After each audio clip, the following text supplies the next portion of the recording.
RUU Perampasan Aset adalah salah satu yang benar-benar kita inginkan untuk segera bisa diwujudkan sama karyawan-karyawan kita. Kenapa?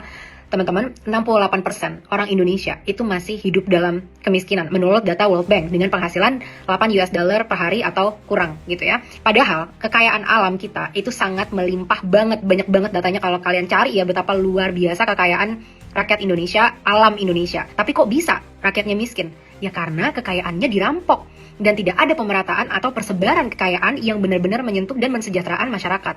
Kenapa RUU Perampasan Aset ini bisa jadi bagus banget? Salah satu cara yang bagus gitu ya untuk juga ikut memerangi korupsi.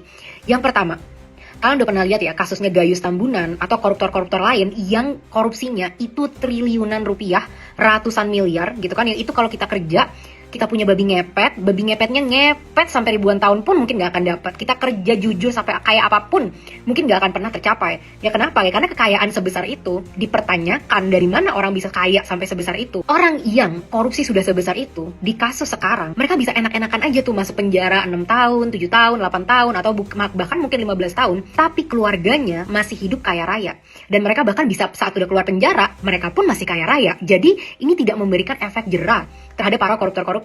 Mereka nggak takut kok untuk dipenjara. Kenapa? Ya kan kita udah pernah lihat kan bagaimana cuplikannya saat mereka di penjara. Gayus Tambunan ternyata jalan-jalan nonton tenis. Ternyata kamarnya dalam penjara itu disulap sedemikian rupa. Jadi di penjara itu bukan lagi efek yang luar biasa menakutkan terhadap koruptor. Itu udah gagal memberikan efek jera.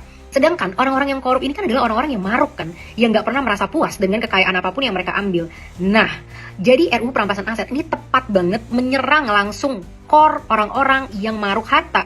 Karena kalau sampai kamu terbukti korupsi, semuanya itu bakal disita. Bahkan aku nonton penjelasan dari Pak Mahfud MD di salah satu podcast gitu ya, menjelaskan bahwa saat orangnya keluar negeri, lari ke luar negeri, seperti banyak karyawan-karyawan kita tuh yang suka lari ke luar negeri, itu asetnya bisa ditahan dulu sama negara sampai nanti bisa dibuktikan dia benar atau salah. Kalau memang dia benar mungkin bisa dikembalikan, kalau enggak ya ditahan untuk negara gitu.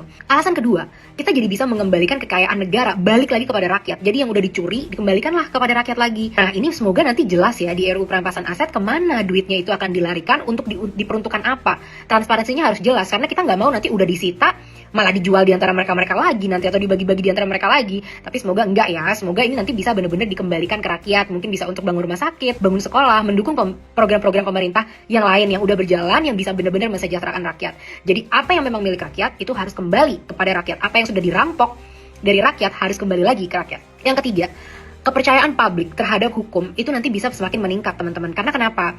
Tahu nggak sih, Corruption Perception Index Indonesia itu 37 dari 100. Jadi memang persepsi korupsinya itu tinggi banget gitu ya. Nah kita perlu nih untuk rakyat sendiri, untuk kita bisa mengembalikan kepercayaan pelan-pelan kepada karyawan kita. Karena kemarin udah nggak percaya banget, udah kesal banget, udah dihianati berkali-kali, udah nggak mungkin bisa lagi nih. Nah tapi semoga ada itikat-itikat baik yang benar-benar mengedepankan apa yang dimaui oleh rakyat, yaitu ini, RUU Perampasan Aset ini.